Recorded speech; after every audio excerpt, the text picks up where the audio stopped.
بسم الله الرحمن الرحيم. السلام عليكم ورحمة الله وبركاته. إن الحمد لله نحمده ونستعينه ونستغفره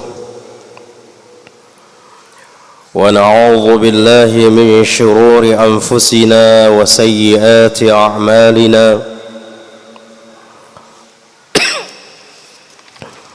من يهده الله فلا مضل له ومن يضلله فلا هادي له. أشهد أن لا إله إلا الله وحده لا شريك له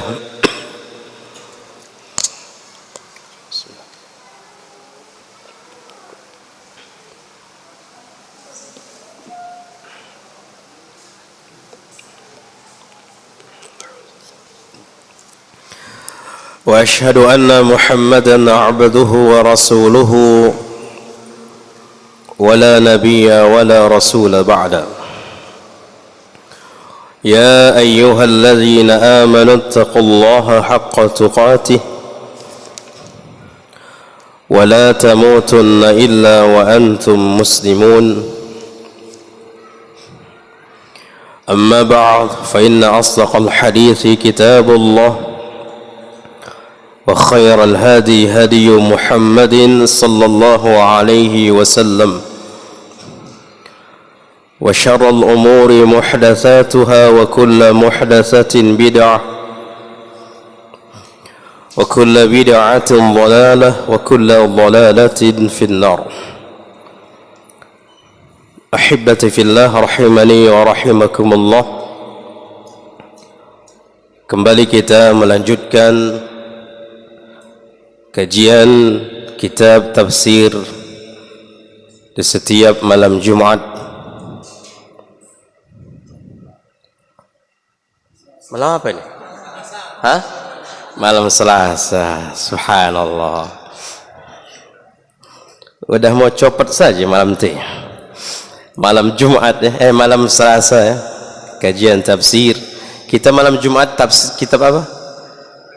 Umdatul Ahkam. Nah.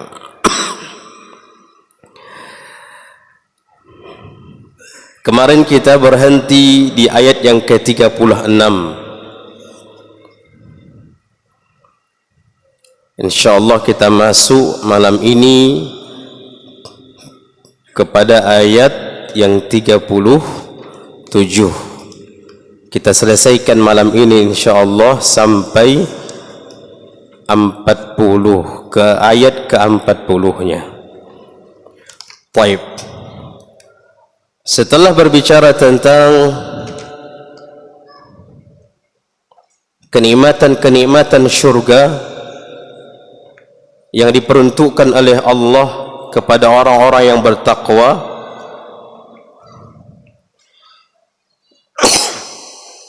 jazaa'an min rabbika 'ata'an hisaba, yang merupakan balasan yang Allah berikan kepada mereka, balasan yang sesuai dengan usaha mereka, balasan yang sesuai dengan perjuangan mereka. Makanya motto seorang muslim itu apa namanya? Tujuan seorang muslim itu syurga. Tidak lain adalah syurga. Apapun dia, antusiasnya adalah syurga. Itu tujuan hidup seorang mukmin. Kerja apapun dia, maka antusiasnya syurga. Di dalam benaknya, di dalam pikirannya yang ada bagaimana masuk ke dalam syurga. Itu mukmin. Bahkan dia memiliki dunia, dan dunia itu dia jadikan sebagai wasilah-wasilah yang dengan itu menghantarkannya ke dalam syurga. Dia seorang guru, dia seorang apapun dia, maka antusiasnya syurga. Jazaa'an min rabbika 'ata'an hisaba. Karena sekecil apapun yang dilakukan oleh seorang mukmin pasti akan diberikan ganjaran. Sekecil apapun yang itu merupakan kebaikan, Allah berikan ganjaran. Makanya sering kita sampaikan, kebahagiaan di dalam kehidupan akhirat jemaah, dia harus berjuang, dia harus berusaha semaksimal mungkin, karena syurga itu juga harus didapatkan dengan perjuangan, didapatkan dengan kepedihan, jazakallahu khair, bahkan didapatkan dengan tangisan. Jangan hanya di dunia ini ketika kehilangan dunia kita menangis, lah. Bahkan dengan tangisan itu hendaknya kita meraih syurga. Ini adalah seorang muslim. Kemudian Allah mengatakan di ayat yang ke-37-nya, Rabbis samawati wal ard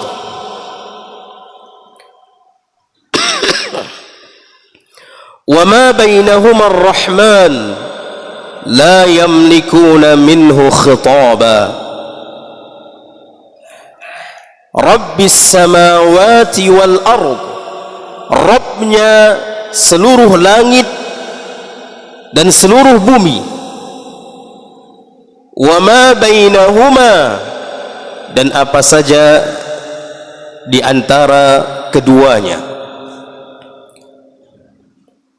Jadi dalam ayat ini kita tahu bahwasanya Tuhannya seluruh yang di langit dan apa-apa yang ada di langit dan seluruh yang di bumi dan apa-apa saja yang ada di bumi. Siapa Tuhannya? Ar-Rahman, dialah Allah. Yang menjaga bumi ini, dunia ini adalah Allah. Yang mengatur kehidupan kita Allah. Perjumpaan, perpisahan, Allah yang mengatur. Allah yang semua mengatur kehidupan kita ini. Tidak satu langkah pun yang kita langkahkan, semuanya sudah diatur oleh Allah. Tidak ada satu pergerakan pun yang kita gerakkan kecuali semuanya di bawah pengaturan dari Allah. Maka hendaknya seorang muslim melangkah sesuai dengan peraturan Allah, berpijak sesuai dengan peraturan Allah, berbicara sesuai dengan peraturan Allah, berbuat sesuai dengan peraturan Allah. Inilah muslim. Dan kita adalah yang kita adalah yang dimiliki, pemiliknya adalah Allah. Ahibati fillah, sering kita dengar kalimat as-samawati wal ard. As-samawat adalah jama', al-ard wal ardi, al-ardi mufrad, as-samawat jama', al-ard mufrad.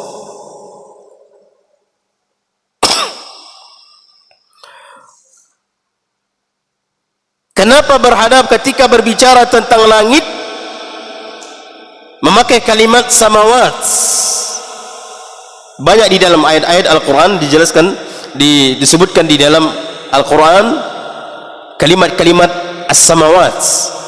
Kemudian bergandengan dengan wal ardi mufrad. Kata para ulama, as-samawat kenapa dia jama'? Yang menunjukkan langit-langit yang kata Nabi SAW jumlah langit ada 7. Jumlah langit ada 7.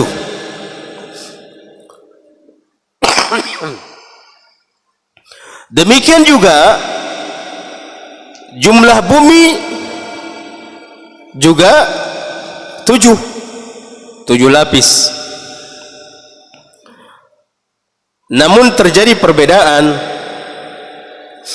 lapisan langit dengan lapisan bumi. Makanya di sini pakai kalimat as-samawat. Artinya adalah antara langit pertama dengan langit kedua ada jarak, ada rongga, ada jarak. Sebagian mengatakan jarak antara langit pertama dengan langit kedua jaraknya 500 tahun perjalanan antara langit pertama dengan langit kedua. Demikian juga langit kedua dengan langit ketiga, langit ketiga dengan langit keempat memiliki jarak perjalanan 500 tahun perjalanan. Itulah jaraknya. Makanya Allah memakai as-samawat. Kemudian wal ardi mufrad. Bumi juga memiliki 7 lapisan, namun tidak memiliki rongga. Langit lapisan pertama dengan lapisan kedua tidak memiliki jarak, namun tetap memiliki lapisan. Makanya di sini Allah mengatakan Rabbis samawati wal ard. Rabbis samawat jama', kalimat jama', wal ardi kalimat mufrad. Kenapa berbicara tentang langit? Berbicara tentang langit jama', kemudian bumi kalimatnya mufrad, padahal lapisannya sama-sama 7. Langit 7 lapis, bumi 7 lapis. Namun kata para ulama, langit antara lapisan pertama dengan lapisan kedua memiliki rongga atau jaraknya 500 tahun perjalanan. Berarti jauh enggak jaraknya itu jemaah? Jauh jaraknya antara langit pertama dengan langit kedua.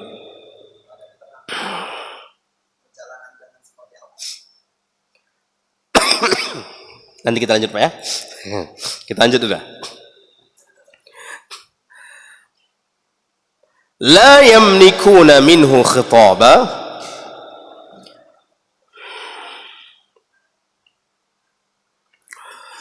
La yamlikuna minhu khitaba. Nanti di hari kiamat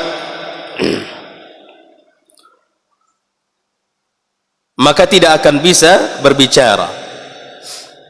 Mereka tidak dapat berbicara dengan Allah. Tidak ada satupun berbicara dengan Allah kecuali dengan izin Allah. Kecuali dengan izin Allah, sebagaimana ayat yang ke-38-nya. Sebagaimana ayat yang ke-38-nya.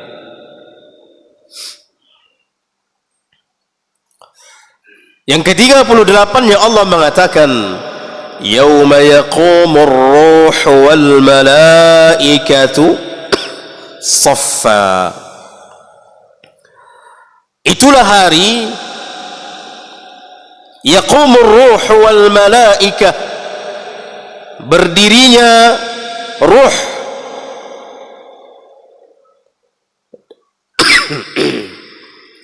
ruh di sini memiliki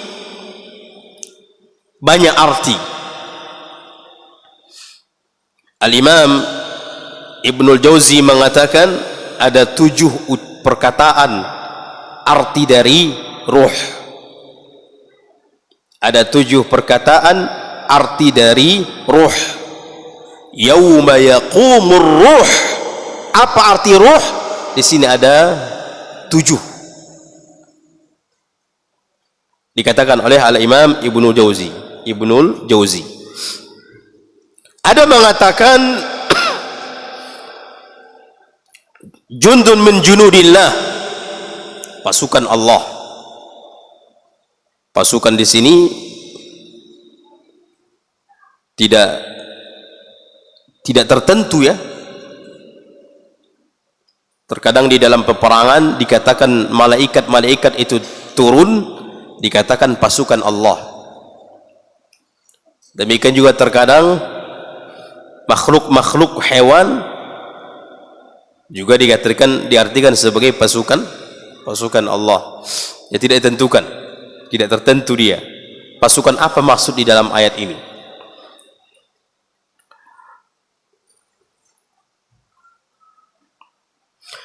Sebagian mengatakan ruh di sini yauma yaqumur ruh, berdiri di hadapan Allah atau berdirinya nanti di hari kiamat ruh. Sebagian mengatakan malaikat yang lebih besar daripada malaikat yang di langit dan penjaga dan malaikat penjaga gunung. Jadi ada malaikat yang lain yang lebih besar dari itu semua. Lebih besar dari malaikat-malaikat yang ada di langit dan malaikat-malaikat yang ada di penjaga gunung. Maka ruh di sini malaikatnya lebih besar dari itu semua. Juga mengatakan yauma yaqumur ruh, ruh di sini adalah ruh Bani Adam. Ruhnya anak Adam. Ruh anak Adam. Jadi berdiri nanti. Di hari itu akan berdiri. Yauma yaqumur ruh, di hari itu akan berdiri. Ruh di sini Bani Adam, ruh anak Adam. Atas penjelasan di dalam tafsir, ruh-ruh yang sebelum dibangkitkan. Jadi mereka berdiri. Atau sebelum dikembalikan kepada jasadnya. Sebelum dikembalikan kepada jasadnya. Ruh itu mereka berdiri. Jadi sebelum jasadnya berdiri nanti di hari kiamat, sebelum dikembalikan ruh itu ke jasadnya sehingga berdiri, maka ruh-ruh itu sebelumnya berdiri sebelumnya. Sebagian mengatakan yauma yaqumur ruh, hari itu berdirilah ruh. Sebagian mengatakan ruh di sini adalah malaikat Jibril. Malaikat Jibril. Sebagian tafsir juga mengambil pendapat seperti tafsir Taufiqur Rahman. Di dalam tafsir ini menyebutkan ketika berbicara tentang ayat yauma yaqumur ruh, di mana di hari itu berdirilah ruh. Siapa yang di sini? Ai Jibril alaihi salam. Yaitu maksud ruh di sini adalah Jibril alaihi salam.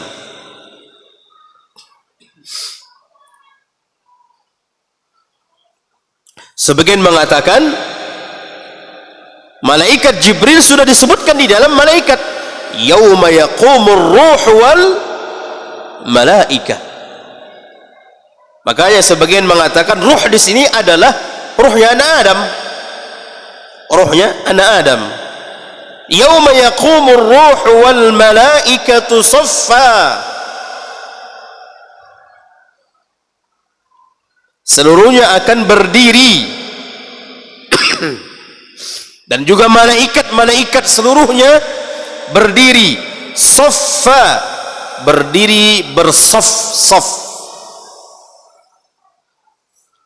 Seperti kita di dalam salat berdiri bersaf-saf.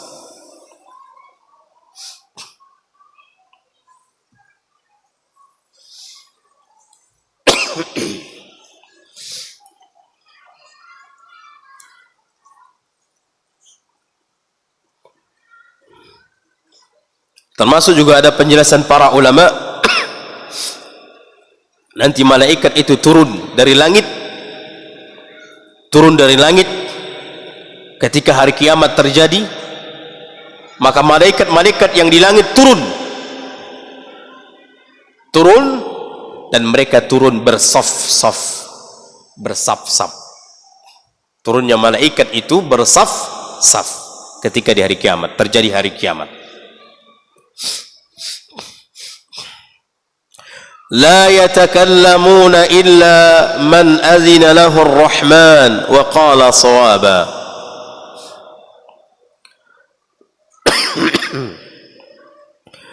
Maka di hari itu dalam kondisi berdiri, la yatakallamun, tidak ada yang berani berbicara. Malaikat tidak berani berbicara. Para nabi dan para rasul tidak mampu berbicara. La yamlikuna, la yatakallamun, tidak mampu berbicara. Makanya di sini Allah katakan la yamlikuna minhu khitaba. Mereka tidak sanggup untuk berbicara, mengajak Allah berbicara, nggak sanggup.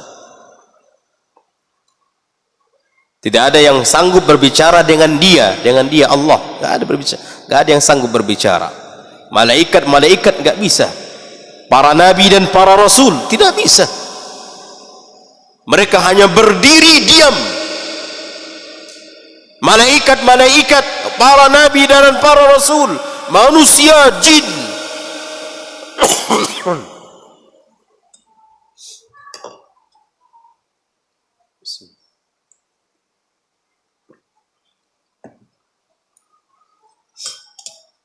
Tidak ada yang mampu berbicara. Dan mereka tidak berbicara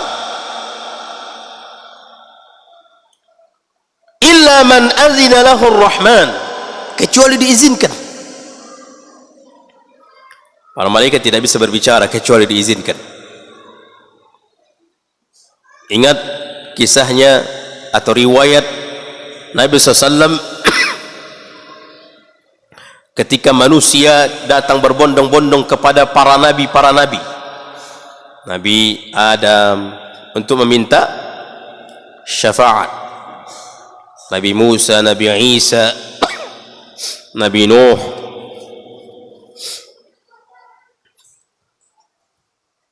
untuk meminta syafaat.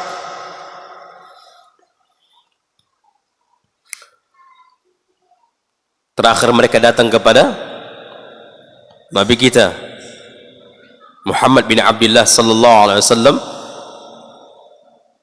Kemudian Nabi datang dan tidak berbicara apa-apa, langsung sujud. Tidak berbicara apa-apa.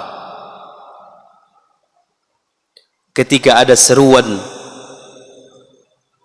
angkat kepala dan berbicaralah. Diizinkan memberikan syafaat. Di hari kiamat dahsyat. Kalaupun ingin berbicara wa qala sawaba, dia harus berbicara dengan benar.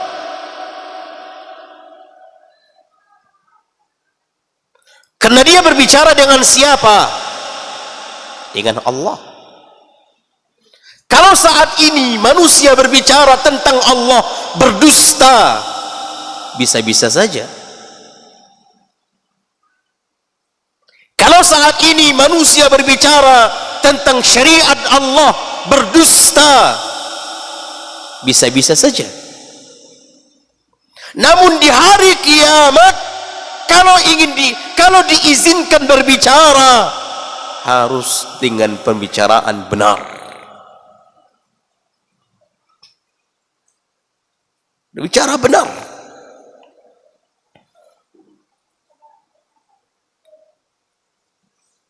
Makanya waktu berdiri kondisi seperti ini dalam keadaan hening,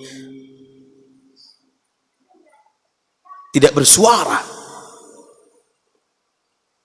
semuanya tertunduk, semuanya terdiam.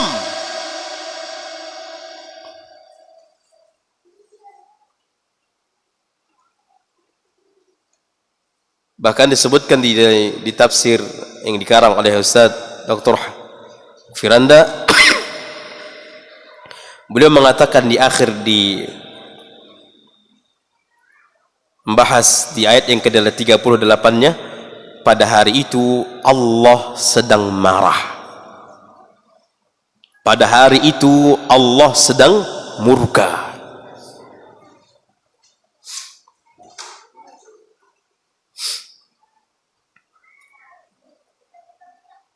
Sehingga kemurkaan Allah di dunia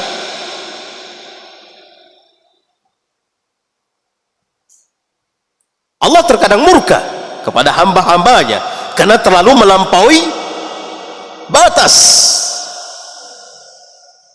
Namun sebagian orang memandang murkanya Allah itu, meresponnya dengan biasa-biasa saja.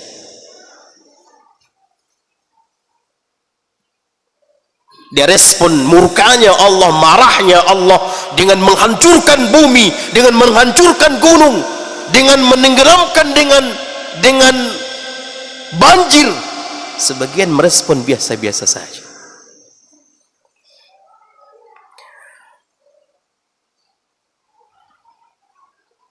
Namun nanti di hari kiamat, di saat itu Allah murka, Allah marah, gak ada yang bisa berbicara, gak ada yang mampu berbicara.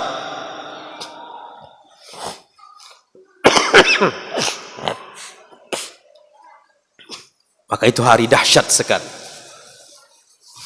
Itu hari dahsyat.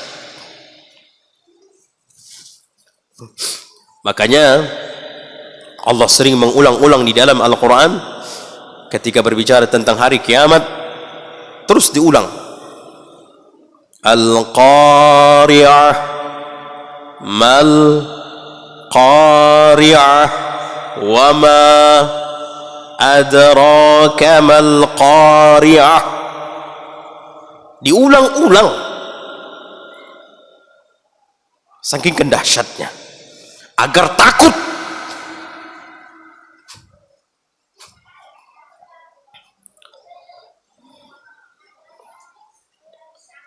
Maka di saat itu tidak ada berbicara dan tidak diizinkan berbicara kecuali bagi orang yang diizinkan oleh Allah.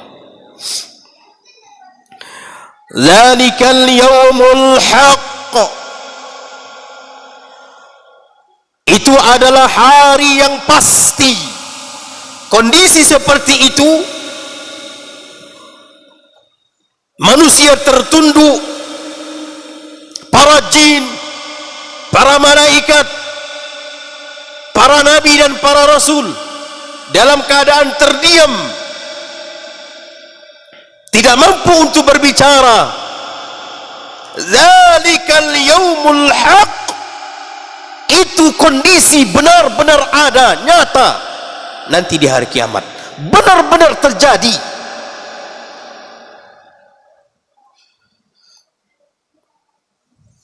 Informasi ini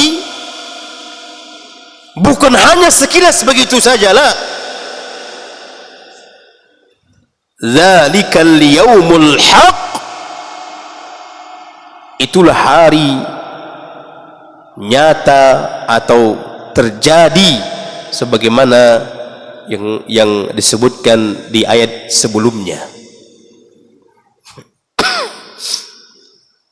Makanya coba bayangkan, untuk berbicara saja harus izin dari Allah, bagaimana dengan menolong orang? Bagaimana dengan untuk memberi syafaat? Karena hari kiamat itu mutlak milik Allah, mutlak milik Allah. Yang menguasai hari kiamat itu Allah. Malaikat tidak ada kekuasaannya di hari itu. Para nabi dan para rasul Makanya Allah mengatakan walillahi syafa'atu jami'an. Secara asal syafaat itu milik Allah, kecuali orang-orang yang diizinkan oleh Allah untuk memberikan syafaat. Dan orang-orang yang diberi syafaat pun atas ridho Allah. Jadi mutlak Allah.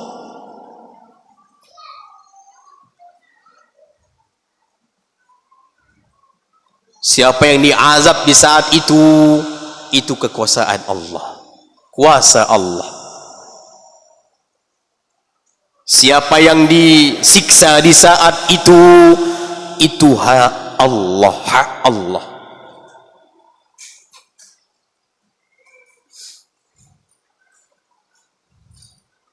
Siapa yang diampuni di hari itu dan siapa yang tidak diampuni di hari itu hanya hak Allah. Siapa yang selamat di hari itu dan siapa yang tidak selamat di hari itu hanya hak Allah. Makanya keliru kaum muslimin meminta syafaat kepada orang-orang yang belum pasti memberikan syafaat. Keliru.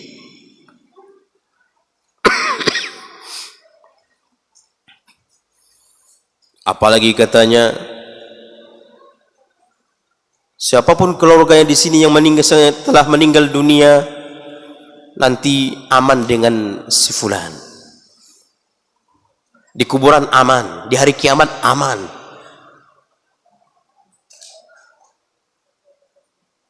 Itu yang berbicara tentang wa maqali itu. Inna maqali. Subhanallah, dia mengatakan aman. Man huwa, siapa dia?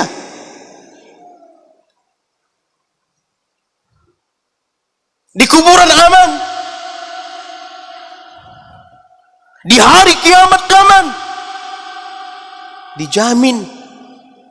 Inna lillah. Entah pun dia tak aman.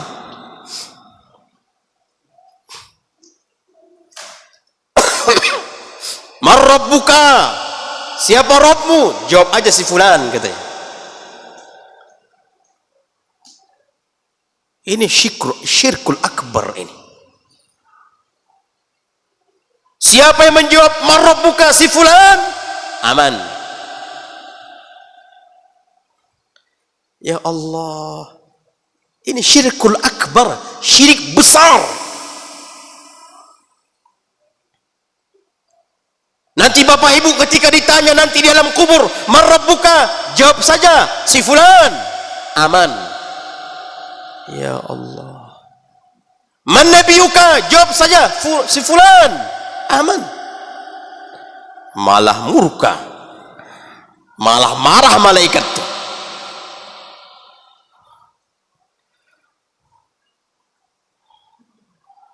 Ada saja pembicaraan di zaman sekarang. Berbicara saja tidak bisa. Para nabi dan para rasul tidak sanggup. Siapa yang bisa diizinkan untuk menolong, itu izin dari Allah. Dia diizinkan enggak nanti dari kiamat? Bahkan orang-orang yang bisa, yang tadi diizinkan oleh Allah, orang-orang yang dibolehkan untuk ditolong orang yang diizinkan oleh Allah ini, itu pun orang-orang yang diridhoi oleh Allah. Untuk mendapatkan syafaat juga Allah ridho. Kenapa? Karena di hari kiamat itu mutlak hak Allah, kekuasaan Allah.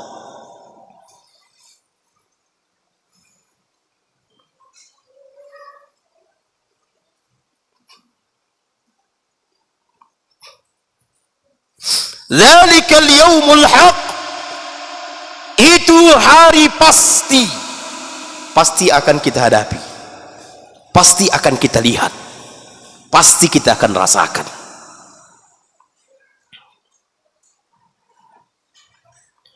Demikian juga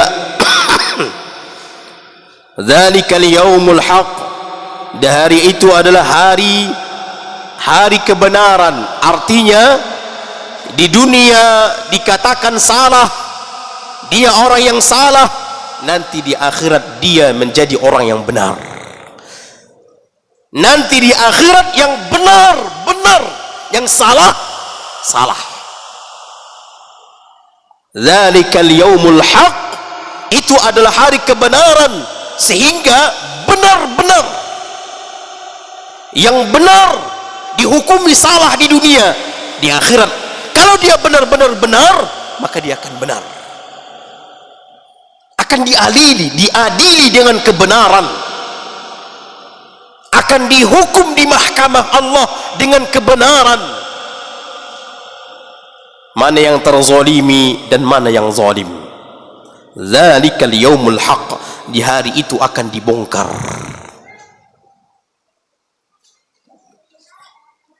Siapa yang bersalah, di hari itu akan dibongkar.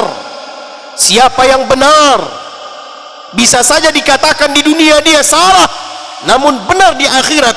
Bisa saja juga dia di dunia ini benar, namun salah di akhirat. Dzalikal yaumul haq.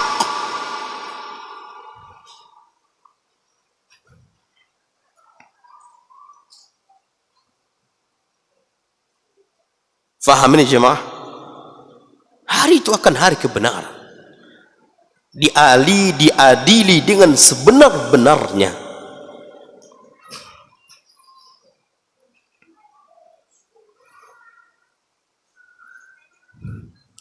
Udah azan jemaah? 3 menit lagi. Faman syaa'a attakhadha ila rabbih ma'aba. Maka barang siapa yang menginginkan kebahagiaan di hari itu, barang siapa yang menginginkan keselamatan di hari itu, maka hendaklah dia kembali kepada Allah. Kembali kepada Allah, jangan bermodalkan jenggot saja.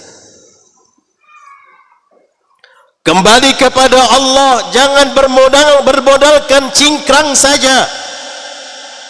Kembali kepada Allah, jangan bermodalkan cadar saja. Benar-benarlah kita serius di dalam agama ini. Hendaklah setiap diri tahu apa kondisi dia nanti di hari kiamat. Jangankan sampai di hari kiamat, saat ini saja dia di dunia tahu dirinya selamat atau tidak. Siapa dirinya, tahu dia. Dari mana taunya? Dari historis. Kalau bapak ibu ingin tahu siapa diri kita, lihat historis handphone kita. Jangan lihat jenggot dan cingkrang kita. Lihat historis YouTube kita. Lihat historis tontonan kita. Itulah kita. Itulah diri kita. Siapa aku? Lihat historis kehidupannya. Lihat historis siapa yang ditontonnya. Baru dia akan sadar siapa diriku. Dan historis ini tidak akan terhapus gara-gara jenggot saja. Tidak akan terhapus gara-gara cingkrang saja.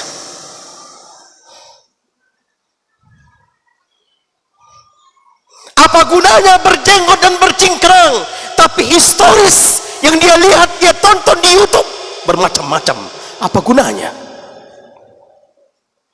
Gak ada faidah.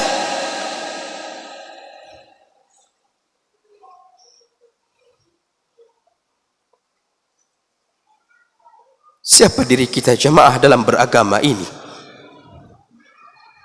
Seriuslah di dalam beragama ini. Siapa diri kita? Lihat historis kehidupan kita. Lihat historis apa yang kita lihat, apa yang kita tonton. Lihat itu. Itulah diri kita. Kalau saat ini kita malu melihatnya, bagaimana nanti di hari kiamat? Kalau saat ini teman kita malu melihat historis apa yang kita tonton, bagaimana nanti dia yang melihat itu yaumul qiyamah?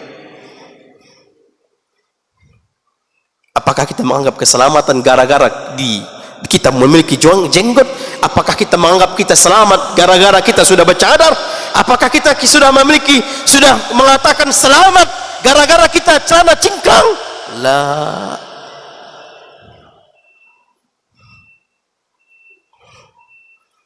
Dan itu akan semuanya terbongkar, jemaah. Yauma tubulas sarair. Hari itu akan dibongkar semua, dirahasiakan oleh anak Adam, dibongkar semuanya. Maka seriuslah kita beragama. Jangan beragama karena malu manusia.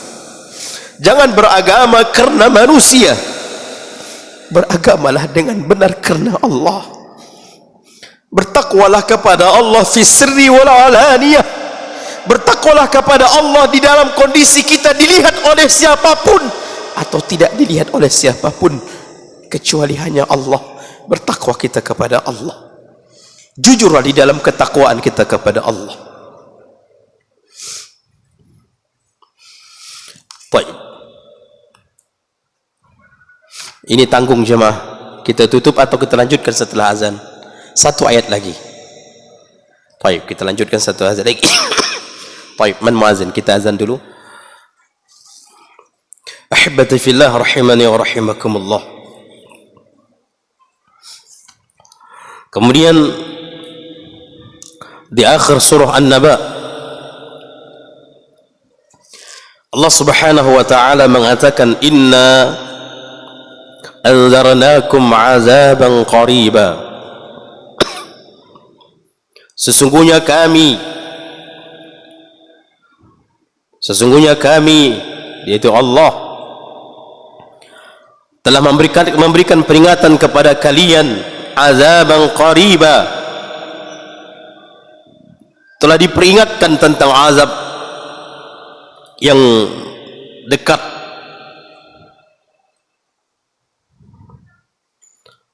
Ayat ini memang dikatakan kepada orang-orang kafir. Sungguh kami telah memberikan peringatan, memperingatkan kalian wahai orang-orang kafir tentang azab yang begitu dekat, tentang siksaan yang begitu dekat. Naam, hari kiamat itu dekat.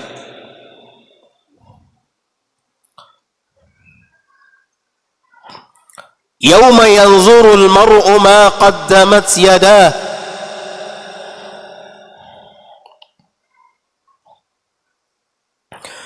Pada hari itu seseorang akan melihat ma qaddamat yadah, apa yang telah diperbuat oleh tangannya, apa yang telah diperbuat oleh perbuatannya, apa yang telah dia perbuat di dalam kesehari-hariannya.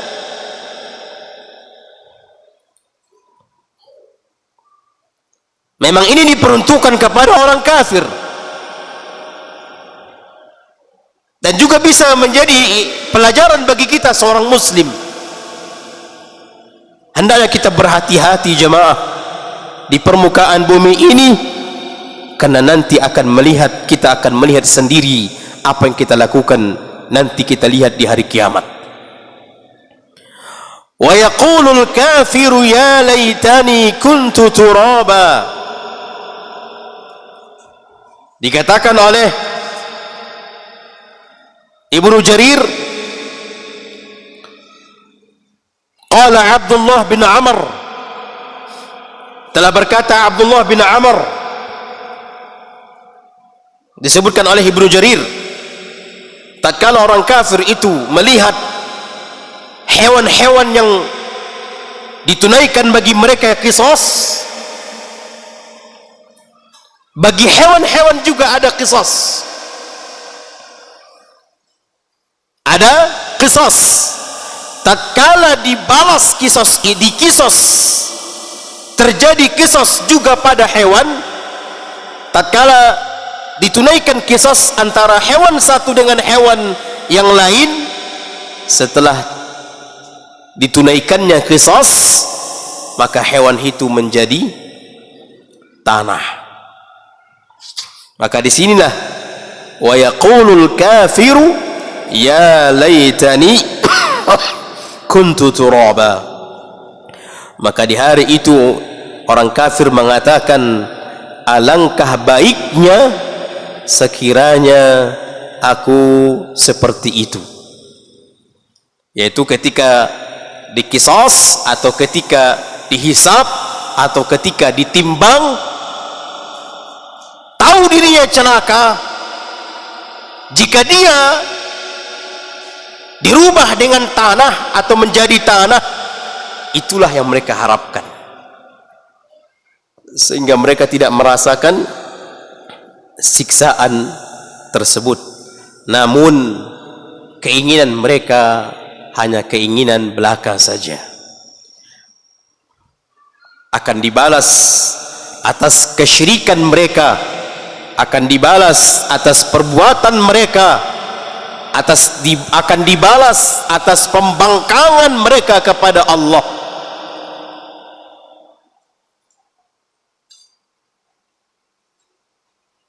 Maka hibati fillah, ini ayat sebagai cambukan pada diri kita. Maka hendaklah kita berhati-hati di dalam permukaan bumi ini, karena perbuatan apapun yang kita lakukan di permukaan bumi ini ada hari pembalasan.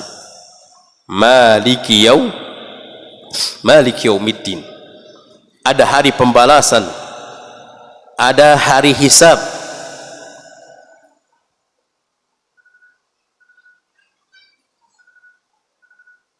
Summa inna alaina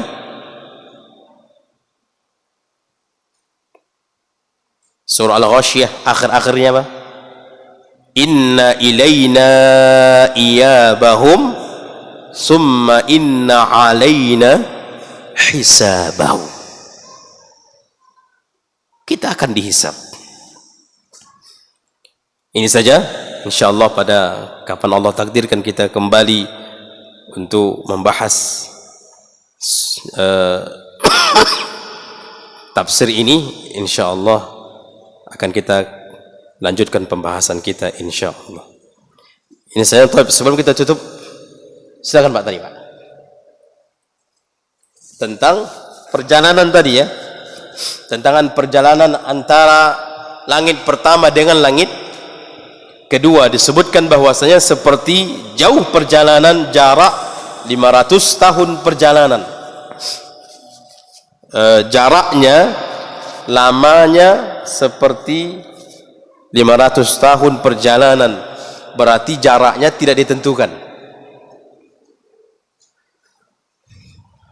Seberapa jauh jaraknya tidak ditentukan, namun dijelaskan hanya seperti di dalam perjalanan, seperti perjalanan selama 500 tahun. Perjalanan 500 tahun naik apa? Allahu a'lam. Apakah naik jalan kaki atau naik kendaraan? Otomatis kan berbeda jauhnya kan? Berbeda jaraknya. Allahu a'lam. Namun naik apapun dia, mau naik pesawat, mau naik kendaraan apapun dia, jarak 500 tahun itu jauh atau tidak? Jauh. Demikian juga disebutkan dalam riwayat, lebar dari Al-Kautsar, lebar dari telaga Nabi, perjalanan 1 bulan. Perjalanan 1 bulan. Perjalanan naik apa? Allahu a'lam. Anda belum mendapatkan Anda belum mendapatkan penjelasannya. Kemungkinan di ayat itu turun, manusia berjalan dengan apa?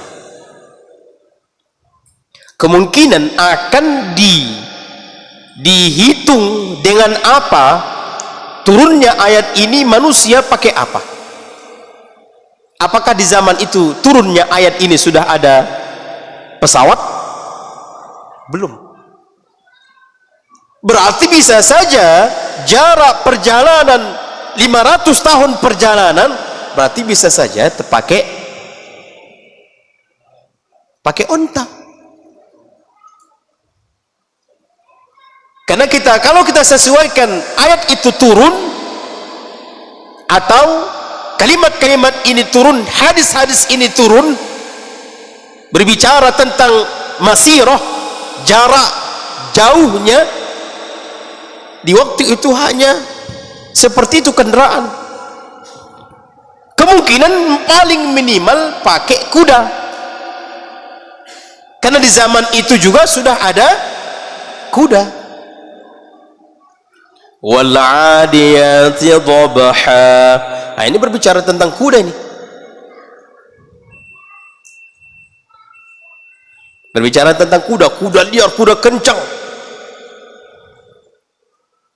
Makanya Allah ya jemaah, kalau kita khatamkan tafsir surah juz amma ini, juz 30 ini, subhanallah, akan mengubah diri kita.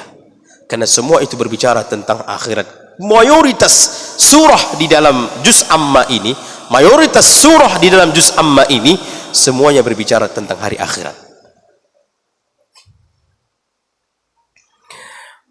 Baik, ada lagi pertanyaan jemaah? Satu lagi. Paham maksudnya Pak ya?